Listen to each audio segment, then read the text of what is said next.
આજે પણ અધિકારી સાથે વાત કરી અને સોમવારે જો અધિકારી મળવા આવશે તો અમે તમામ આગેવાનો તમારી વચ્ચે ઉપસ્થિત રહીને આનું નિરાકરણ કરવા માટેનું સંઘર્ષમાં પડ્યા વગર નિરાકરણ કરવા માટેનું નો રસ્તો એમને કાઢવો પડશે। કારણ કે આપણે સૌ આદિવાસી ખેડૂતો આસમાની ખેતી કરીએ છીએ અને એમાં પણ આપણે અત્યારે જોવા જઈએ તો લગભગ 2 મહિના પાછળ પડી ગયા અને એ ખેતી માટે જ અને આપણે કોઈ ખેતી કરીએ છીએ બધું આપણે ખાઈ જતા છે। જેટલું ઉગાડીએ ડાંગર ઉગાડીએ કે કશું બી ઉગાડે આપણે પોતે ખાઈ છીએ, બધાને આપીએ જ ને કે આપણે કોઠારા ભરી દઈએ।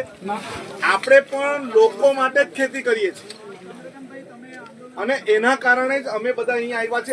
આપણા જંગલ ખાતા વચ્ચે આપણે સંઘર્ષ કરવાનું ઘર્ષણ કરવાનું નથી અને અમે વિધાનસભામાં પણ વિરોધ પક્ષના નેતા તુષારભાઈની જોડે વિધાનસભામાં પણ રજૂઆત કરીશું અને અહીંના લોકોને ન્યાય મળે એવું અમે કામ કરીશું અને હવે અમે રજા પણ લેવાના છે।